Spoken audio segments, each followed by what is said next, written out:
Welcome back to the channel. Some years ago, almost 10 years ago, I hosted a podcast called SCIFI on Screen. The podcast lasted about 5+ years, and I gently closed it down in order to transition into a YouTube channel talking more about books and movies. But I reviewed films one at a time, sometimes compared originals to remakes, sometimes I did special shows. But a lot of the criticisms and a lot of the critiques and analysis that I did for these films, I stand by. And so I thought, since I've done over about 100 shows, that I would share the archives with my new audience here on my YouTube channel. The shows range from about 45 minutes or so more of a podcast. I'll just put up a static image of the old logo, and you can listen and enjoy. I'm going to do these weekly, and hope you enjoy. Welcome to another edition of Sci-Fi on Screen. My name is Jeff Palermo, and I'll be your host for this edition. And this week we're going to be looking at John Carpenter's classic horror film, Halloween. Halloween was released in 1978, and I'll go into a little bit of background about it. It was produced by two folks named Irwin Yablans and this guy, Mustafa Akkad. They had seen Carpenter's Assault on Precinct 13, which was his second film, which he released in 1976. And they sought out Carpenter to direct a film for them. And it was their idea. I think Akkad came up with this initial idea of sort of the babysitter murders. Talked to Carpenter about it, and Carpenter was quite happy to do it, is if he could get his name above the title, and then he had final cut. Since he told Akkad and Yablans that he could make the thing for $300,000 completely, they were like, okay. Him and then girlfriend Deborah Hill began drafting a story, originally titled The Babysitter Murders. But then producer Irwin Yablans suggested setting the film during Halloween night, have it one night, and calling it Halloween, which was sort of the little bit they needed to really crack the story. Carpenter hired this guy, Tommy Lee Wallace, to sort of be his location scout and editor and co-conspirator, as it were. Wallace was the one who found the masks. They were Captain Kirk masks that they sprayed white and cut the holes out a little wider. Came up with the $1.98, I think they paid per mask, but created a classic look. And Carpenter, up until Halloween, had only made two films. He made Dark Star, which was sort of a USC short he had made while he was there, and he expanded it into a full-length film, sort of sci-fi comedy, as it were. And then he made Assault on Precinct 13, which was a very low-budget version of Howard Hawks' Rio Bravo, which is a terrific film. Casting for Jamie Lee Curtis, he tried to get a woman named Anne Lockhart. Genre fans may know Anne Lockhart. She played Lieutenant Sheba on the original Battlestar Galactica. I guess she had a bit of a name back then. Couldn't get her, and then somehow, I guess, Jamie Lee Curtis's name came across his desk, and someone had hipped him to the fact that it was Janet Leigh's daughter. If you don't know, Janet Leigh was the female lead in Psycho in the beginning, who gets killed. And definitely Halloween is a direct descendant, film-wise, from Psycho. So Carp very cannily thought, well, there'll be some, cachet. He could kind of milk it a little bit, having it be her daughter, and so hired she was. And the last bit of it was Donald Pleasance. Carp originally wanted Christopher Lee, who turned it down. He wanted Peter Cushing. They both turned the part of Loomis down. I think Cushing famously said it was the biggest mistake of my career. Donald Pleasance accepted, and it was the second time American audiences got a look at Donald Pleasance. The first time was when he played Ernest Starvo Blofeld in 1967 Bond film, You Only Live Twice. So let's jump right into this film. We open with straight-up credits, and we hear the classic theme music. Now, this music, Carp's music for this film, is an integral part of the film. It's part of why the film works. It is, you cannot separate Halloween from the Halloween music for the film. It's brilliant. And we're looking at a widescreen, and we see a title card after the credits that says Haddonfield, Illinois, Halloween night, 1963. So this whole sequence now is done with the Steadicam, which was like a new thing on the block. Kubrick had used it for The Shining. It was kind of a new technique in the mid to later 70s. So we are at the point of view of the camera, and we're looking at the Myers house, and we're silent, and we're slowly approaching And the camera's jiggling, there's that steady cam movement that we're so used to now. In hindsight, of course, it's young Michael Myers' point of view, but if first-time viewers, you don't know what you're really seeing yet. And the camera is watching his sister inside the house. And a boy, and they're making out on the couch, and the camera's sort of looking at them from outside, very quiet. And then we're around the outside of the house, looking in. And we hear the sister has a throwaway line, Michael's around someplace. So we kind of get a sense that, we're looking at them through Michael's eyes. And no music here for the moment, totally silent. Camera point of view moves out into the yard. And then we see the lights of the sister's bedroom going out because her and the boyfriend have gone upstairs to fool around. And then we get this eerie music cue out of nowhere. It's like a held synthesizer note, slowly building the tension.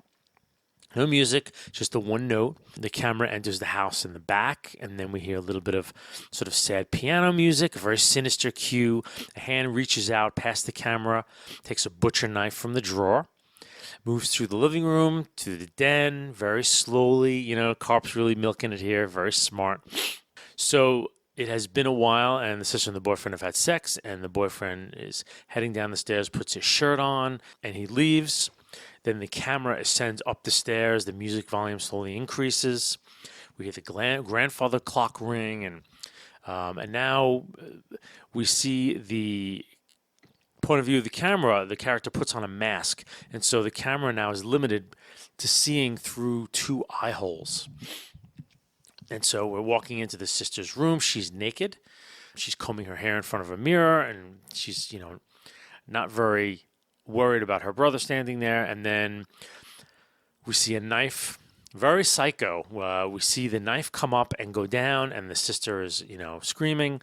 Very little blood. You don't ever see the knife go in. But then the sister is on the floor. You see blood on her. Then the camera heads downstairs, out the front door, and we see this car arrive. Parents get out, and camera shifts now. It kind of pulls away from the front, and all of a sudden we see a little boy dressed in a clown costume holding a bloody knife. And his parents are standing next to him confused, and they all just kind of stand there, and the camera now backs away, up and out, into the street and sort of up. And then we cut. So here's our incredible opening sequence, these series of Steadicam shots. The music is just straight in. You're getting a sense of, Karp's bag of tricks in terms of music, in terms of tension building, in terms of, using fear and using the unknown to scare, and not so much going for the blood and the gore. So great opening setup here. And then we cut to another title card, which reads Smith Grove, Illinois, October 30th, 1978. So we're now in the present of the film. It's raining. I was thinking when I saw this recently that it's a dark and stormy night when Halloween actually opens for real. And we introduced to Donald Pleasance as Dr. Loomis. He's being driven in a station wagon by a nurse to a mental institution. And we hear lines like, he hasn't spoken a word in 15 years, don't underestimate it, referring to it as a him. If you say so, doctor. So we get the sense that there's a parole board hearing that's going to take place. And, Loomis does not want this character out of the institution. We don't know who it is yet. I mean, obviously, first-time viewers, we don't know if that this is connected to the opening sequence. Loomis wants to make sure that when he testifies in front of the parole committee, Michael just stays put. And then we close into what's a red matchbook cover. We don't know really what that's about yet, but it's a little bit of a visual cue that will come up later. And then as the car starts to approach the institution, we see figures in white hospital gowns outside, sort of wandering around. It's very chilling, actually. It's very kind of zombie-ish. And we know something is wrong. Loomis gets out, goes to the front gate, and we see one of the patients jump up onto the roof of the car, reach down, smash the window and grab the nurse. There's a struggle. The guy on the roof is reaching in and grabbing the nurse and trying to strangle her, and she's screaming. The car runs off the road. The nurse is, I think, thrown clear, and the figure on top actually jumps into the car and drives away. And then we hear this chilling line from Dr. Loomis, the evil is gone from here, and that's that. And then we cut to a leafy suburb, and we see another title card, Haddonfield, Halloween. So here we are. There's this wonderful, slow, sad piano cue. Very gray skies. We're getting leaves on the ground. We really feel that it is autumn. We get this widescreen panning around this typical Illinois suburban neighborhood, and we slowly track in on Jamie Lee Curtis.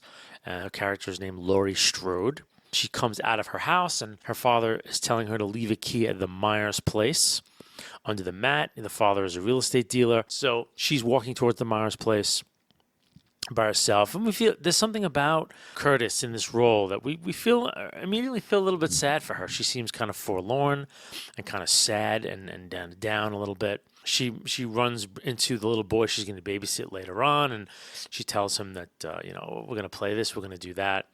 And this wonderful long tracking shot as they both walk by the Myers house, which is now empty and for sale, probably been empty since the killing years ago.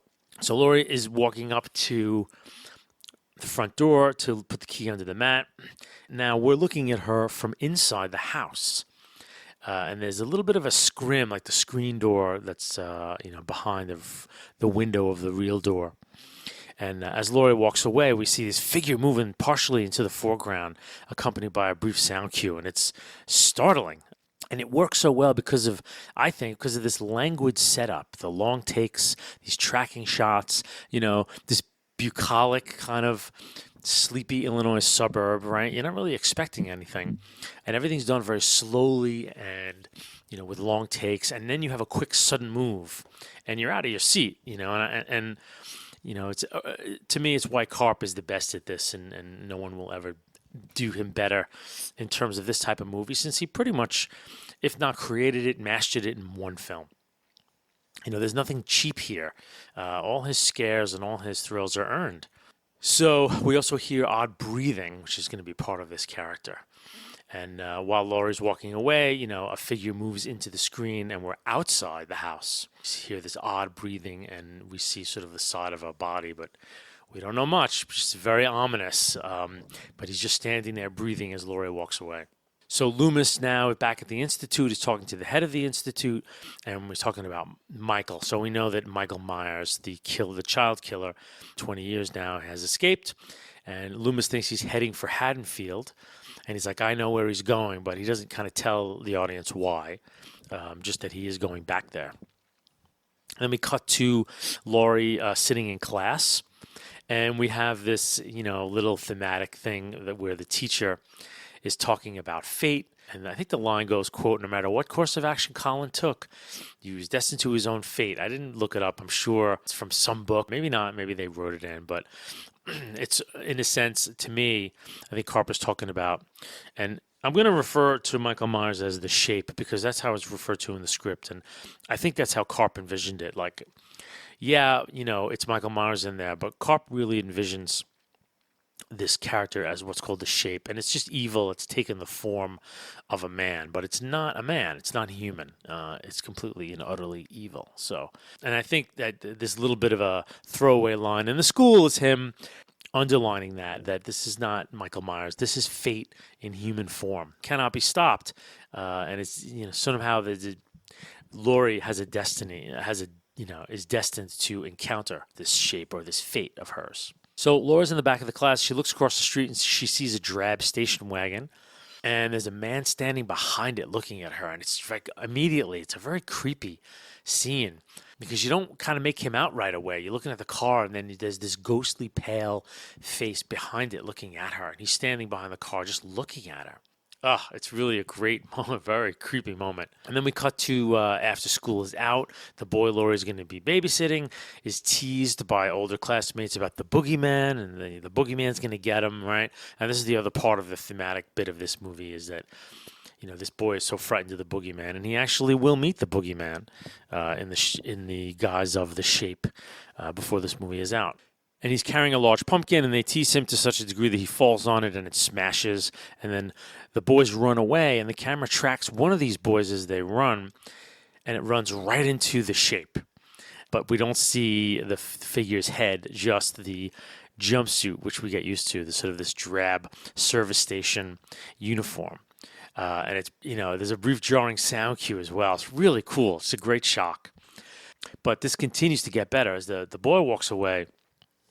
The camera stays with the shape, and as the little boy who's going to be babysitted by Laurie, I think his name is Tommy, walks across the quad, the figure, the shape keeps pace with him, and the camera is on a track now. And we get this long tracking shot as the shape keeps pace with Tommy alongside this fence.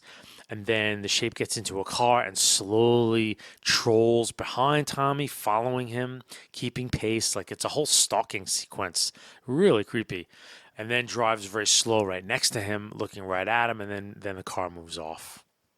So then we cut to Loomis is at a phone booth calling the Haddonfield police. He wants to speak to the police chief, captain, when he gets to town. And when he hangs up the phone, he sees a truck across the street. It's been driven off the side of the road, and it's from a service station. And he finds Michael's hospital clothing, a little bit of blood, and doesn't see anything else. And then we see the red matchbook cover. So we know, that this is the same figure that has taken the station wagon. Loomis leaves, and the camera pans over to the right, and we see the dead body of the service station guy. And now we understand why, the shape is wearing the jumpsuit from the service station and where he got it from. So now we have this long tracking shot and long sequence where Laurie is just walking through this leafy suburb of Haddonfield with her friends. So they walk out of school and they walk by a sign that says Haddonfield High School. And so now there's a steady cam that's kind of tracking right in front of the girls, and they're walking toward it, but the camera's back and keeping pace. Another character named Annie joins them. So you have Annie, who's, I think, the redhead. Linda is the blonde. And then you have the brunette is Laura Strode. There's a moment where Laurie kind of freaks out. She wants her chemistry book. She forgot it. Linda laughs. Like, I always forget my chemistry book, right? And they're kind of setting up character here where, Laurie's the good girl. She's smart. And Linda and Annie are kind of these gadabout girls who like having sex and having fun, And they will pay for it, as horror movies will do. Punishing promiscuous women is one thing that's done in horror movies, but it's part of the genre, fortunately or unfortunately. So they're walking and talking, and then the shape driving the station wagon kind of trolls by. It's too dark inside, so you can't really make out who's driving it. And as it kind of drives past them, and Annie shouts at it, and the car just stops short. The girls stop walking, and everyone waits, and you don't know what's going to happen. And then briefly, the car continues to drive on. The camera now was tracking them from across the street, and it slowly moves in front of them. And Linda, now they're at Linda's house, so she peels off from the girls and goes to her house. And then the camera kind of pivots, and we see up ahead the shape watching from just outside the hedge, and Laurie can see it. Annie cannot. She's turned the other way, but Laurie sees the shape looking at her in the hedge, and she tells Annie, and Annie walks all the way towards the hedge. And we don't see what's behind it. We just see Annie looking behind it, but the shape is gone. And then Laurie finally gets there, and we realize that Annie was kidding. Then we get some character about Laurie. She never goes out. She and Laurie herself says, "Guys think I'm too smart." Annie peels off now and goes into her house. And we briefly meet Annie's father, Mr. Brackett, who's the cop who will team up with Loomis later on. And finally, Laurie arrives at her house. Other than Mr. Brackett in this film, we don't really get adults, and I think it's part of why this film really works. The kids are on their own against the shape. I don't know whether Deborah Hill were very conscious of keeping adults out of this, because I guess adults in a movie about children, right? You've got that authority, and maybe you're not as scared because the parents are going to do something, but they keep the parents out of it, and I think it really works. Where these kids really feel kind of isolated, and when things start to go bad, there's nothing they can count on but kind of themselves. The long tracking shots in the neighborhood, this whole sequence really puts you there. I mean, I really feel like I really have a flavor for this neighborhood and how they all live in the same neighborhood, and they take this long walk home, and the girls peel off one by one to go into their houses. I like that they spent time in the exterior setting up this neighborhood. I mean, so many commercial horror films really just stick only with interiors in people's houses and right with the scares and the blood and the TNA. But Carp is like doing a classic filmmaker's treatment. This happens to be a horror movie, but he's using classical film techniques. He's setting you in the scene, giving you a little character development. Because he's using these widescreen shots and a lot of Steadicam shots, like you're really there. And it's before, hyper editing and jump cuts and all that kind of stuff, but I think why Halloween continues to work even now is because of the slowness of how it's shot, and then the shape subtly kind of moves into view, or the shape emerges from place to place. I'll have to get more into this in the summary, but again, it's classic. So now we see Laurie in her room, and she looks out. She's closing some of the windows. She looks out into the backyard, and standing amongst the drying laundry is the shape, just there. She looks away, and then when she looks back, it's gone. And she's completely freaked out now that it's in her backyard, staring at her properly, like she's, and we're freaked out as well. So the phone rings. There's been no answer, and she hangs up and rings again, and of course it's Annie, so it's a full scare. So now we have Laurie outside waiting for Annie to pick her up.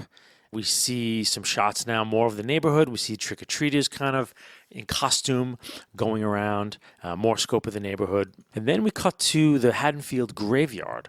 Loomis is there with the caretaker, and they're heading off to see this grave of Judith Myers, the sister that Michael killed when he was young. And when they finally arrive at the gravesite, the stone has actually been taken.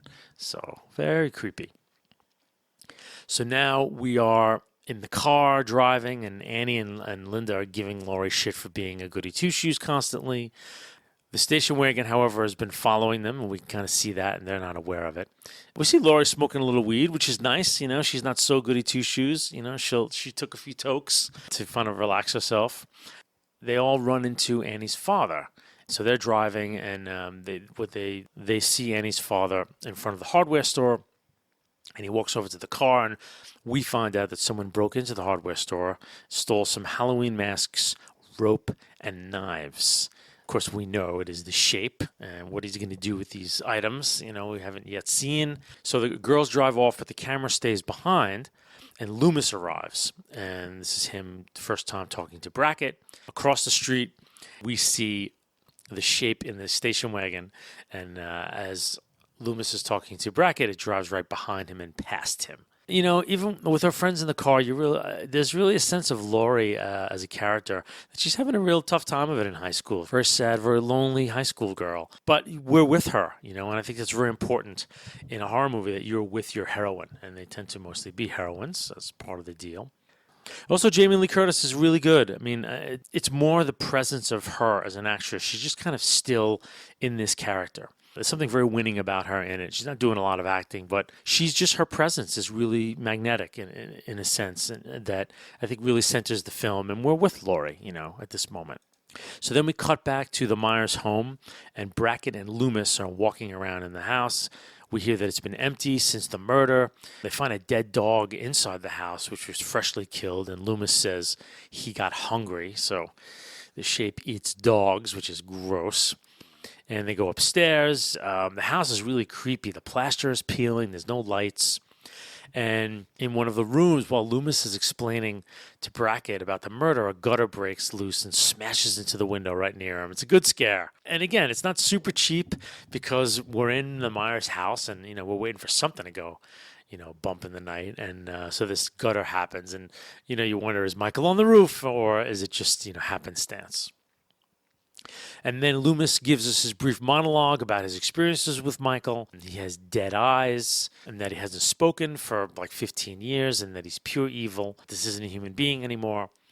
And then Loomis bravely decides to sit in the house by himself and wait because he thinks Myers is going to return to the house before the night is over. And so, he tells Brackett to kind of go troll the neighborhood and keep an eye on everything while he hangs at the house to wait for Michael, which is pretty brave for Mr. Loomis. Now, the girls are kind of all in their babysitting houses, and, Annie is babysitting a young girl right across from Laurie, who's babysitting Tommy. Annie calls Laurie, and while she's on the phone, we hear the family dog start to bark, right? And there's a quick cut outside in the music cue, and we see the shape is outside Annie's house watching. As Laurie is talking on the phone, the camera tracks Tommy to the window, and he looks out, and we see from the long shot from his perspective the shape standing by the side of the house, just lit from below, looking at it, very Exorcist. And when he grabs Laurie, he's like, "It's the boogeyman, it's the boogeyman." Of course, he's gone. But the him, just anytime the shape pops up on the screen, it's fucking chilling, man. It's very chilling. Karp has set it up. The only setup he's had is that this little boy killed his sister. And then we get the scuttlebutt from Loomis about how evil the shape is, and, all these sort of scary things that are all talked about and introduced to us. And yet, we're barely giving glimpses of the shape. We're doing all the work in this horror movie. Like, Karp is just giving us what we need to do the work of scaring the crap out of ourselves by picturing what the shape is. And it's genius. And I think that one of the reasons why this film works is that Karp lets us create the shape in our unconscious before he reveals the shape, and only near the end does he do a full reveal, and then you're out. And I think that's the key to any horror movie, frankly. Then the camera cuts back to Annie's point of view, and I think she gets something on her clothes, and so she strips down naked, of course. She puts on this man's shirt, and we're looking at her from sort of outside. And then we hear the dog barking outside. The dog finds the shape, and we hear then yelps from Annie's point of view. And that's, we gather the dog is buying the farm. So now we're with Laurie and Tommy, and they're watching a movie on TV, and it's from Howard Hawks' The Thing from Another World, which, interestingly here, Carpenter would go on to remake a few years later.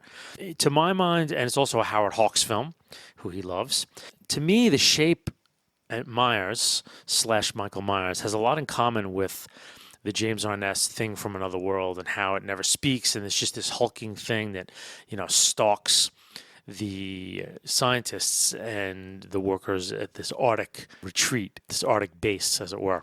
And it's incredibly strong as well. So I feel like Karp is kind of like cross-drawing here in terms of, his inspiration for this character. So now we'll get a little horror focused, a little tension focused on Annie. She's walking, I guess the family she's babysitting, they have a detached laundry room, so she walks out and, very vulnerable, bare feet in a man's shirt, walking out to do her laundry, do her clothes, and she's alone in this laundry room, and the door slams when she's inside, and then the shape opens it, right, but then she goes to the door and it's gone, then the door slams again and locks, and she's stuck in there, and she tries to get out the back. Then we cut back to the house, and the boyfriend, Paul, has called, and the child runs out to the shed, and Annie is sort of half in, half out, her butt, right in the camera, trying to crawl out the back window. And we're like, my God, the shape is going to get her any second, but nothing happens. The girl opens the door for her. They both walk back to the house. Annie's now on the phone with her boyfriend, Paul. We see the shape outside briefly again. Annie was going to go pick up her boyfriend, so she brings the little girl, I think it's Lindsay, across the street to stay with Laurie so she can pick up the boyfriend. The shape briefly is out in the street, sort of behind a car as she walks by. A lot of false scares with Annie. She walks around the house and inside. There's a lot of tension here because we know the shape is close and that he can get in and out of the house whenever he wants. So we know where the hell he is. It's very effective. And at this point, we're looking for the shape around every corner, And finally, Annie gets in the car to leave, and the shape is in the back. Through kind of a foggy window, we see the shape strangle her. It's a very creepy scene where, Annie is sort of being strangled, and there's this ghostly white face sort of back and above her. Very creepy in that mask, man. So then we cut back to Laurie, and they're, at her house. They're watching Forbidden Planet, now on TV. I guess Karp putting up his favorite movies, right? Then we're at the point of view of Tommy, and he's watching the shape from across the street carry Annie's body into the house.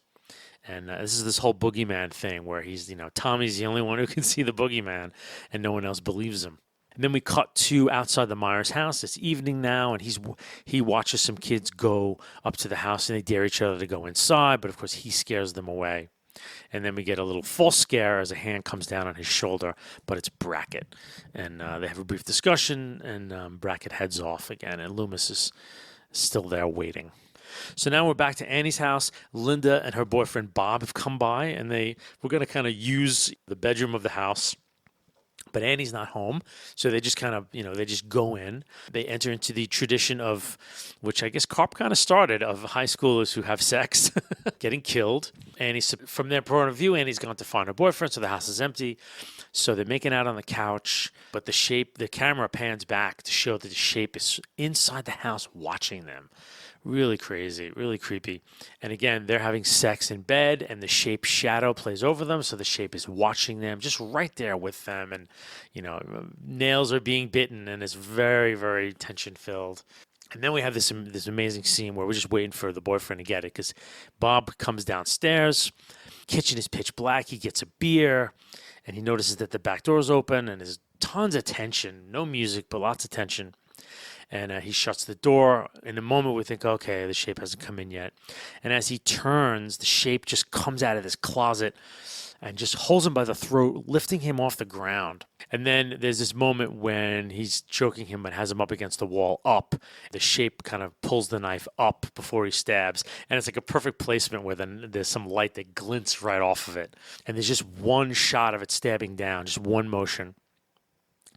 And like Psycho, no blood, but we see Bob's eyes glazing over, and we see his toes kind of uncurling. Oh, it's so creepy. And then we get a medium shot of Bob's body impaled by the knife against the cabinets or the wall. It waits this scene. The shape's just standing there looking at Bob and tilts his head one way, then the other way, like it's looking at an ant or something. Oh, it's such a creepy scene. And Carp just lets it happen. Like he there's not, once the death is over, but there is this moment of the shape just standing there looking at his handiwork. It's creepy as hell. And again, another really cool touch. Now we get this classic scene where the shape dons a sheet and Bob's glasses, and he walks upstairs and stands in front of Linda while she's in bed and just says nothing. She starts to joke around, and we just hear breathing. And after a while of this silence, Linda's kind of had enough of it, and she turns away from him, picks up the phone, and calls Laurie. And now the music kicks in, and the shape approaches, and we see it approach, but Linda can't. And then we see Laurie pick up the phone, and before Linda can say a word, the shape pulls the phone cord around her neck and starts to strangle her. Obviously Laurie thinks it's a prank, and at some point after Linda is dead, the shape picks up the phone briefly. Laurie tries to call them back, but gets no answer. Then we cut back to the Myers home, and Loomis is outside, but then he finally he sees that the Institute station wagon is across the street, and he realizes that Michael is back, but he did not come home, so he takes off, realizing that, he's somewhere else out there. Laurie, not knowing what's going on, heads over to the house where Annie and Laurie were killed, and the lights are out. So, oh man, this is a nail biter, right? She's alone in the dark. We hear a door open. I mean, she is so vulnerable here. There's no music, just dead silence, and Laurie walking around a dark house, right? Oh man, and very slow tension as she ascends the stairs, and we see a light on under the bedroom door. Slowly she opens it, and there's a lit jack-o'-lantern next to the bed. Annie is spread out dead with her throat cut, and the headstone for Judith Myers is on the bed.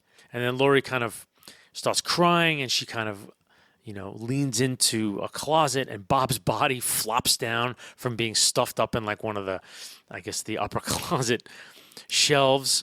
And then another door pops open, and she sees Linda's lifeless body, and her eyes just staring out. So Laurie's like flipping out. She freaks, she slumps down next to like an open doorway, and the door, like she's next to the doorway, and the doorway is pitch black, and the door is open, but just inside past the doorway we see this ghostly face of the shape, and we hear the breathing. It's an amazing shot as the shape just kind of comes out from the darkness. Like oh man, it's so cool. And so he raises the knife and goes for a stab while Laurie's back is turned, but she's at that moment walks forward. He only grazes her arm. But she pitches forward and goes over the railing, falls down the stairs, hurting her leg. But now she's aware of the shape. She sees it at the top of the stairs. And Laurie tries to get out of the house now, but the shape has locked all the doors. So She stumbles back trying to get out. The music is escalating. Now we see Laurie go into one part of the first floor, shuts the door, but the shape punches through the door, and the arm is sort of, scrabbling around looking for the knob. The knife is in his hand. Like it's crazy now. It's getting real. But Laurie does get out of a window. She runs across the street back to the house she was at, babysitting Bobby, Tommy, and Lindsay. So she bangs on some doors. Before she goes, right, she goes to other houses and she's like screaming, "You got to help me."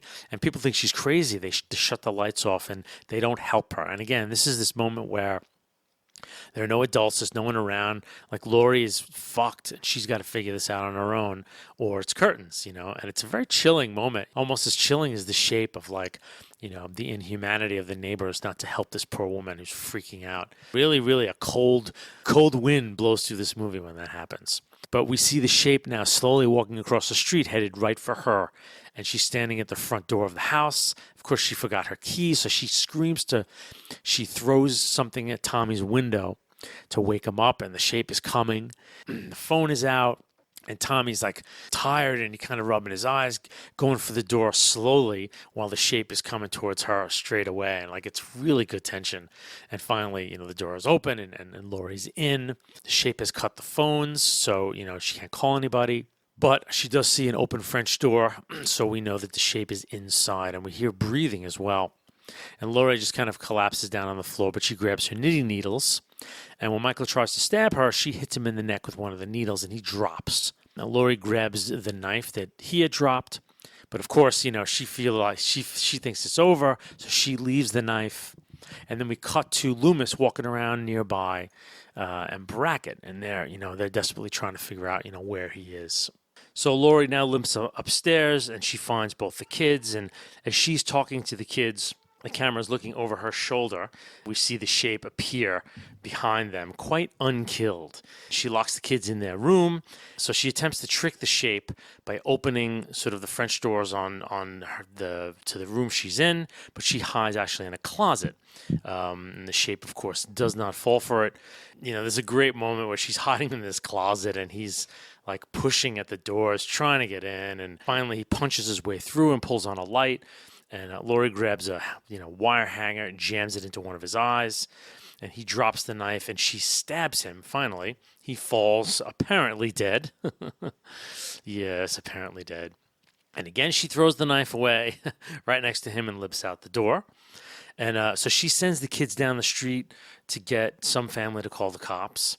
And the camera now picks up the shape rising over her shoulder without her noticing, which this is the second time this has happened. It's really, really chilling. Then we cut outside, and we see Loomis is right near there, and he sees the kids fleeing the house. Then we cut back, and the shape is standing now. Laurie is still unaware. It's moving closer. She moves away a little bit, and now the shape moves in for a choke. Loomis enters the house, and then suddenly, as it's choking Laurie and she's fighting it, the mask suddenly comes off. It's the only time, I think, in all the Halloween movies that the shape's face is revealed, and we see actor Nick Castle, who played the shape. It's a weird moment because the mask comes off. There's a brief pause as, the shape pulls it back on, and then we're there. And then Loomis is there, and he fires. Laurie jumps away, and he empties his revolver into the shape, and finally the shape falls over the balcony and into the backyard. Seemingly dead. I will say that again, seemingly dead. We end up with the boogeyman theme. Laura looks at Loomis and says, "Was it the boogeyman?" And Loomis answered, "As a matter of fact, it was." And he walks to the ledge and looks down, but the shape, of course, is gone. And we cue right into the title music and the breathing. And then we get this moment of where the camera keeps cutting. It cuts to all parts of the house. Then it cuts to exterior. And then it cuts to the Myers home. And over all of these cuts, you hear the breathing, that of course he's not gone. He's everywhere. This evil is irrepressible and omnipresent, as it were. It's a great way to come out of a film, with the breathing. And then we cut to black. And that's it. God, does this movie work? Does this movie just work, And all of the movies that came after it, all of the Friday the 13th and the splatter and the gore movies and the horror movies based on holidays and Mother's Day and all this stuff, and none of them had no, and it blows me away too. None of them understood how Karp did what he did. They in a sense made movies that were nothing like Halloween, that were all about gore and blood, and really, really kind of. And even when Karp was part of the creative team behind Halloween 2, he even felt susceptible to it and thought that he had to up the game because these copycat movies now were raising the level of gore and violence, and he felt like he needed to play along, which, again, it's the death knell of it. Not that you could do a second Halloween movie, after you've done one like. And he was smart. Like I think he kind of knew that you just can't do a sequel. He used up all his tricks to create tension in one film, and no one's really learned his lesson. And the horror movies that come along in the post Carpenter era that work, they all work because they have learned Karp's lesson. I just watched a film called It Follows, which just came out, I think, a couple of months ago. Totally at the school of Carpenter, this director knew exactly what Carpenter did to make Halloween so brilliant, and he did it with this It Follows movie, and it's very much an homage to Carpenter, and very much its own film in its own right, and it's beautiful, and an amazing horror film, and I highly recommend it if you haven't seen it, and if you are a Carpenter fan, because this is a guy who gets Karp, and his horror techniques completely. And again, there's no gore. There's hardly any blood. He hardly used any blood, like Psycho, in a way, which I think was part of a model for him. The followers will not do a lot of blood and gore, but the terror that he creates with just the specter and the potential of the shape is so incredible that lots and lots of on-screen torture and bloodletting would kind of be a letdown. It becomes more of a, which kind of the hostile era of. Torture porn horror movies was exactly that, like they were just gross. They were just in your face, like, watch me burn this girl's side of this girl's face off. Ha, isn't that gross? Like no technique at all, just complete and utter, in your face. And what Karp does with Spectre is amazing. And setup and how he patiently sets the scene with long shots. We know Michael is out there somewhere. Like that's part of the through line, is that you're tracking Michael as well, but only you only get to see little moments of where and when he is and what he's doing. But you have to infer so much. So it just, oh man, does it work. And I think it's a brilliant movie, one of his best that he's ever done. So I'll talk a little bit about the legacy of the franchise, all right? So in 1981, Halloween 2 was released, which Karp and Deborah Hill wrote, but did not direct. And then 1982, Season of the Witch, which was not about Michael Myers at all. They decided to do kind of a standalone because at that moment, they thought they were going to do Halloween movies as like every year it would be a Halloween movie about a completely different topic, which, boy, what a breath of fresh air that would be. But Season of the Witch tanked. I actually really like Season of the Witch, and I'll probably cover it in a future podcast. I think it's a screwed up film, but it's creepy and interesting. And it was written by, I think, Nigel Neal, who did the Quatermass movies, which I did not know. Then in 1988, Halloween 4, The Return of Michael Myers came out and made tons of money. So 89, a year later, Halloween 5, The Revenge of Michael Myers. Probably didn't do as well because the next movie was 1995, The Curse of Michael Myers, ostensibly Halloween 6. And then in 1988, Halloween H2O, 20 years later. And it was Return of Jamie Lee Curtis, which I don't think she had been seen since Halloween 2, and actually a pretty good film. H2O is pretty good. It's not the greatest horror film, but just to have her come back, and by the end of this film, she actually cuts off the Shape's head, ostensibly ending the franchise, and that's it. But of course, the film did so well. 4 years later, in 2002, they released Halloween Resurrection, and we get the completely lame storyline that she actually cut off the head of like a hospital worker, and Michael had switched costumes. Like the whole thing is just completely and utterly absurd, and I think the movie did terribly. And in 2007, they rebooted the entire franchise. They got Rob Zombie to write and direct remake Halloween, which not a bad film, not in any way scary. Great production design and great cinematography, but kind of a run-of-the-mill film. And then Halloween 2, which I did not see, which also Zombie wrote and directed, came out in 2009. And that's where we stand with the franchise. Now in 2015, I keep hearing of, other Halloween films in production hell. So-and-so is going to do a new Halloween film, and it dies, and so on and so forth. And so I'm sure, this being an intellectual property, that someone's out there creating something. Strangely enough, there was a couple of young adult novels, based off of Michael Myers being a boogeyman. There's an old Atari video game. There was a decent amount of comic books that were done about Michael and about, his adventures, as it were. And so that's it. That's my take on John Carpenter's Halloween.